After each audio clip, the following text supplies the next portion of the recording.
Hi, Ernie back with you with my 2 cents, and I have a confession to make. Every time I see a collage or a tribute to Kamala Harris, as people give her her flowers, justly deserved, tears start falling down my eyes. I cry. I cry pretty hard, too, like I lost my mother, which I did many years ago, or like I lost my baby sister, which I did many years ago. Because the joy, the love, the camaraderie, that breath of fresh air that we enjoyed, the optimism was taken from us. And so I, just like millions of other people, feel as though that this election was stolen from her. There's a lot of indicators that point in that direction. But we're not going to cry about it because we don't have no concrete proof, but there's a lot of indicators. So we're not going to act like they did in 2020, cried about voter fraud, when before 2020, there was no real main thing about voter fraud in all elections up until this idiot became president and ran for re-election in 2020 and lost.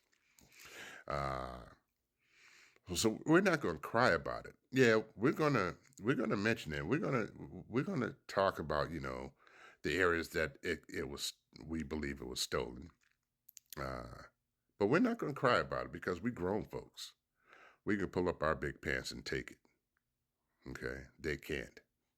They're punks. They can't take it.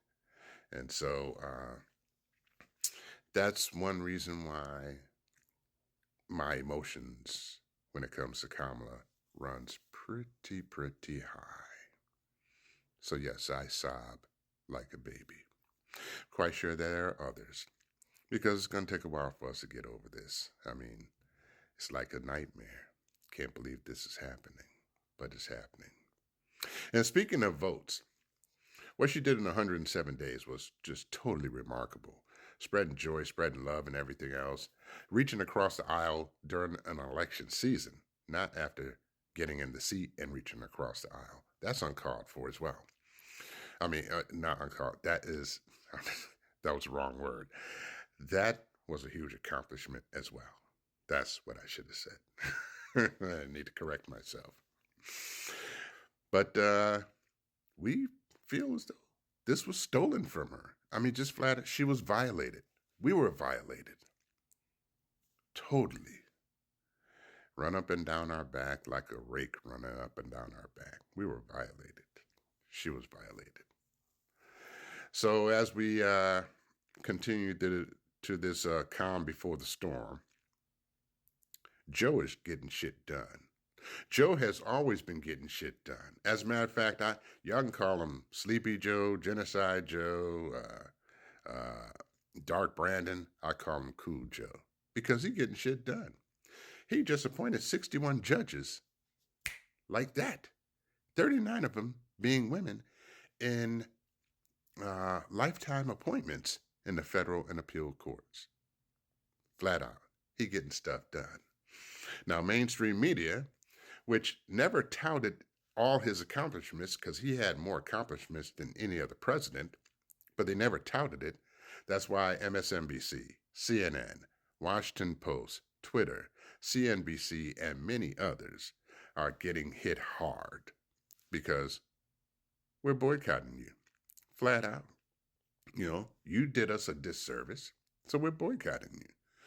So the only one that had an increase in viewership was fake news and Newsmax and all the other stuff. But once the FAFO really kicks in, they're going to lose viewers too. Okay. Now I just want to peel back for a moment. My first election that I participated in was the presidential election of 1976. I voted for the peanut farmer, Jimmy Carter. He won. And also, when you did your income taxes at the back, they always asked, did you want to donate $1 to politics? I don't know if it leaned left or right or whatever the case may be. Well, it was just $1. It was no dark money in politics. When Reagan came into office, he blew that shit up. and he deregulated a lot of stuff. I bring that up because media is one of the one of the areas that he deregulated. It used to be that you could not own, if you owned a newspaper in a market, you could not own a TV station or a radio station. Or if you owned a TV station in a market, you couldn't own a radio station or newspaper. You could not monopolize a market. He deregulated that shit, and now that's what we got. We got corporations owning markets, brainwashing people, with their beliefs, and so that deregulation, amongst a whole bunch of other deregulations, came streaming down. We still living in the Reagan era, by the way, because they still believe that the trickle down theory happens. The only thing that trickles down is shit, because rich people ain't trickling down nothing. He gave them the biggest tax cuts when he came into office, and they've been getting tax cuts ever since. And who's been paying for the tax cuts? We have. So they demonize unions and everything else, but unions is what built the middle class. That's where Joe and Kamala, that's where the Biden-Harris administration was leaning towards. Well, now shit's going to be ripped apart because we have this convicted felon, this, I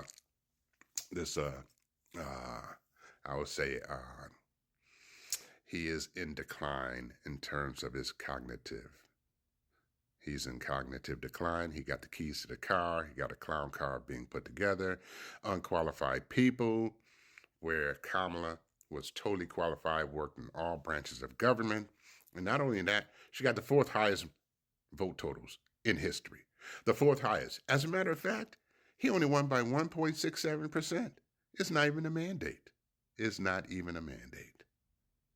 So, what she did in 107 days, and to accomplish what she accomplished, that speaks volumes in itself. Yeah, they were quaking in their boots. They were quaking in their boots, but they had things lined up to steal this election. So that's my personal beliefs. Back to that again. I just figured I'd bring up the Reagan thing because there's a lot of things that Reagan has done that we're living in right now that the Republicans are still pushing. Shit that didn't work, but only for the rich people. And so now they're going to get tax breaks. We're going to be paying for those. And we're about to see shit really hit the fan. But his intention is to blow up the Constitution. And so all I can think about is the 68 Fair Housing Act, the 64 Civil Rights Act, and the 65 Voting Rights Act. They're all on the chopping block. They will be. They're coming after all of us. So we're just going to band together with our money, because our money speaks volumes. They want our money, but they don't want us. Guess what? We'll keep our money in our pockets now. That's where we got to go. It's about building community. But I just wanted to share my sentiments on how I feel. I still feel this way. I'm still having somewhat sleepless nights behind this whole election process because my gut feeling is that it was stolen. God is going to reveal how it was stolen. Just like I believe that COVID was, God brought that in to show us something, to slow us down. Well, we're going to get another act from God.